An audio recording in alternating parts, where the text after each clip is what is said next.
El colectivo de abogados José Alvear Restrepo en el sistema judicial internacional.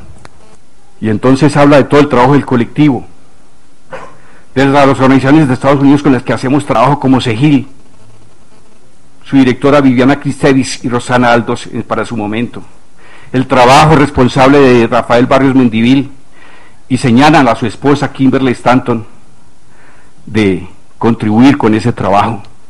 Siguen lista de casos, fallos, una buena recopilación del trabajo del colectivo de abogados en esos escenarios.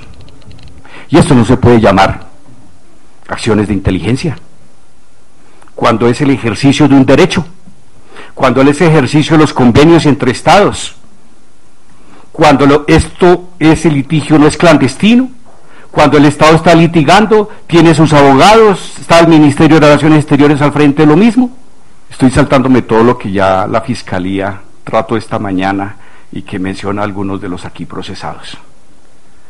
Llama la atención en todo caso la coincidencia de los blancos de interés presidencial y los blancos del DAS. Contra las ONGs, ataques generalizados del presidente contra las organizaciones de Colombia y del mundo. De oposición, Piedad Córdoba, Gloria Cuartas, Gustavo Petro, Carlos Gaviria, Navarro Bol, Wilson Borja y en general algunos otros miembros de Polo. Magistrados contra la Corte Constitucional, especialmente en el tema de la reelección. A ver qué pensaba cada magistrado sobre la reelección. Contra la Corte Suprema de Justicia debido a sus fallos en relación a la desmovilización paramilitar, a la Ley de Justicia y Paz y especialmente por sus investigaciones y juicios en materia de parapolítica. Periodistas independientes, precisamente Jorge Morris, Daniel Coronel, Carlos Lozano y Gonzalo Guillén. Todos víctimas de alocuciones presidenciales. Todos blancos preferidos por parte del DAS. Temas comunes. Relaciones con países vecinos. Acciones y labores de inteligencia en relación a Venezuela, Cuba, Ecuador y Bolivia, por ejemplo. Contra partidos de oposición. Estoy hablando de temas comunes. Presidente, actividades del DAS. El tema de la reelección. De litigio en derechos humanos en tribunales nacionales e internacionales y ante la Corte Penal Internacional. El tema de la tutela contra el presidente de la República, tanto de la Comisión Colombiana de Juristas como el colectivo de abogados por sus reiterados ataques a las organizaciones defensoras de derechos humanos. Contra el Movimiento Nacional de Víctimas y sus voceros, especialmente Iván Cepeda. El tema de la política, parapolítica, tratados de libre comercio, Plan Colombia, Comunidad de Paz de San José de Apartadó, publicaciones de derechos humanos como el embrujo autoritario. Cada que se publicaba un informe de estos, se hacía seguimiento casi en todas las capitales del país. El tema de paz y acuerdos humanitarios. No menciono otros que tengo en la lista por razones de tiempo, estoy ejemplificando. Muchos de los informes decía difundir al presidente de la República, como en efecto ya leí algunos, y que no voy a pasar a leer otros, pero que tienen que ver precisamente con la carpeta número 57 de 2004, donde reposan más o menos una veintena o más folios, donde se habla del presidente, de difundir al presidente, de entregar al presidente, y que tiene que ver con labores de inteligencia a organizaciones defensoras de derechos humanos o a los temas como tutela, reelección y otros. Aquí no hay ninguna duda, señor juez, este tema no se puede presentar como un hecho aislado. La persecución desatada por el DAS tiene una explicación, y es que fueron políticas definidas desde la Casa de Nariño, blancos definidos desde la Casa de Nariño. Aquí tenemos a varios procesados, con muy importante actividad en la persecución, todos ellos. Sin embargo, no son los máximos responsables, a pesar de su importante responsabilidad. Y no fue solamente el G3, o un grupo criminal G3, no. Esta persecución fue una política institucional, repito, aupada desde la Casa de Nariño, pero que involucró a las más altas directivas del Departamento Administrativo de Seguridad DAS, y sobre eso ya hay suficiente conocimiento en los estrados judiciales y también en la opinión pública, por la profusa documentación e información que sobre el caso se ha hecho. Los más altos directivos del DAS estuvieron comprometidos, las subdirecciones, las seccionales, y esto se sabe en los documentos. pero se sabe también de los diferentes testimonios e indagatorias que han rendido funcionarios del DAS vinculados a los diferentes procesos penales, incluido este. Y curiosamente el DAS precisamente depende de forma directa del presidente de la República. Nombra a sus directores, nombra a los subdirectores, y si no estoy mal, puedo equivocarme, al secretario general. El DAS fue convertido en la policía política del presidente Uribe. Por eso se persigue a las personas de tendencia opositora, a quienes supuestamente desde la defensa de los derechos humanos desprestigiábamos al Estado. Repito, desprestigian al Estado los violadores de derechos humanos, no quienes denunciamos y reclamamos justicia. Y curiosamente provenían del Ministerio de Defensa importantes funcionarios del DAS que han venido siendo paulatinamente vinculados a las investigaciones. Entonces, sin querer decir que los 6.000 o 7.000 funcionarios del DAS estuvieron comprometidos, pero sí la estructura, el núcleo esencial, sus principales funcionarios estuvieron de acuerdo, realizaron actividades en esta persecución que nosotros calificamos como un criminal aparato organizado de poder.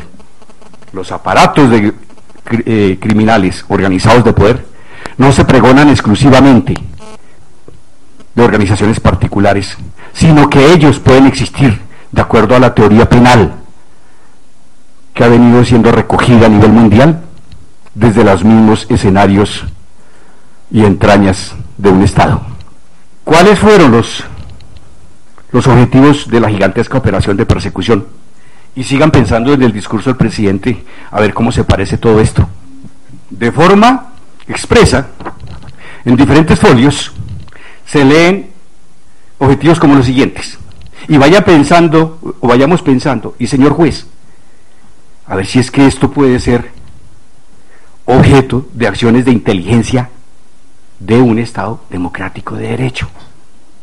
De un Estado democrático de derecho.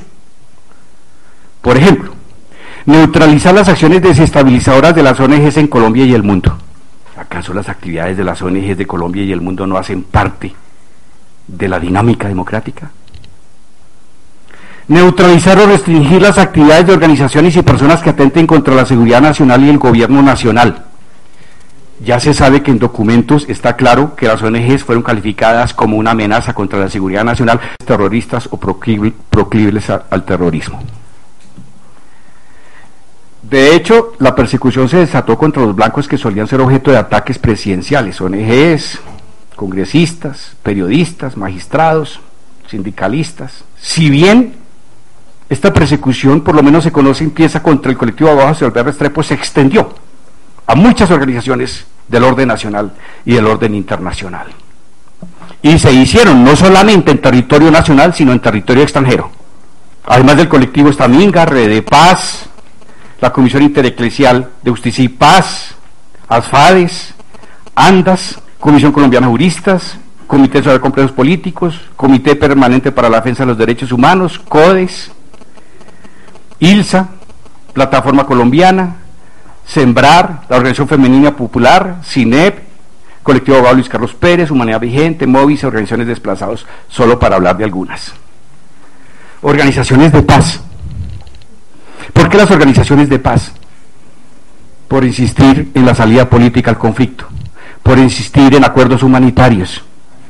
Por eso la Asamblea de la Sociedad Civil también fue blanco. Por eso Red de Paz y por eso Justa Paz. Los eventos que realizaba Red de Paz eran objeto de cubrimiento en todas las ciudades. Organizaciones sindicales. Ya hablará profundamente otro colega sobre Sinaltrainal, pero también la Central Unitaria de Trabajadores CUT y sus seccionales. ANTOC, que agrupa a trabajadores de la salud. FECODE, agrupa a trabajadores de la educación. El Sindicato de Camioneros para la época de la huelga. Sindicato de Cañeros, Sintrencali, ASPO, para mencionar solo algunos. A nivel internacional, agencias de cooperación para sabotear la financiación de las agencias de cooperación hacia las organizaciones de derechos humanos en Colombia. Más adelante daré algunos ejemplos. Y yo me pregunto, ¿eso son actividades legales de inteligencia? Y esa persecución a las agencias de cooperación llegó a la Unión Europea. Más adelante explicitaré Algunos ejemplos: Pan para el Mundo, Diaconía, Miserio, Brotherly Bellen, Oxfam Solidarité, Christian Aid, Intermón, entre otras. Las relaciones nuestras con las embajadas también fueron objetos de labores de inteligencia. Reuniones con funcionarios de la Embajada de Estados Unidos, del Reino Unido, de Alemania, de Francia, de Holanda, de Cuba, de Venezuela. Para el caso de Holanda, señor juez, se apropiaron de todos los teléfonos de esa embajada. ¿Y por qué? Porque el colectivo de abogados tenía relaciones con la embajada de Holanda. Así que esta persecución desbordó las fronteras nacionales y se extendió geográficamente por el mundo y contra diversas organizaciones. Y de hecho, ya no es un secreto que hay una especie de canciller en Europa, Germán Villalba Chávez, que a propósito muchos documentos dicen Reinaldo Villalba Chávez, me ponen el segundo apellido de este funcionario, y no Vargas, que es el mío. Y allí se siguieron foros, encuentros con funcionarios de diversos gobiernos, parlamentarios de diferentes estados, pero esos objetivos internacionales fueron mucho más allá, contra la ONU, contra el sistema interamericano, Diaconía Suecia, organizaciones católicas de Francia, el Centro Nacional de Cooperación y Desarrollo de Bruselas, Amnistía Internacional, Comité para la Defensa de Derechos Humanos Daniel Guillar en Bruselas, Coordinación de Europea de Grupos Oscar Romero de Europa, Oxfam Solidaridad Casa América Latina en Bruselas, Grupo por Paz para Colombia, Comité Belga por la Defensa de los Derechos Humanos en el Perú, Defensa de los Niños Internacional, la Defensa de los Niños Internacional, incluso Human Rights Watch, Novio Holanda, Tierra Hombre Francia. Todo esto lo encontramos ahí en los documentos. Y recuerden que hubo una operación que se llamó Operación Extranjeros, que tenía como objetivo neutralizar la acción de ciudadanos extranjeros que atentan contra la seguridad del Estado. Estrategias para eso, investigaciones operativas, desprestigio y presión, buscar la deportación, hacer comunicados y denuncias. ¿Qué tipo de inteligencia o de actividades se desarrollaron?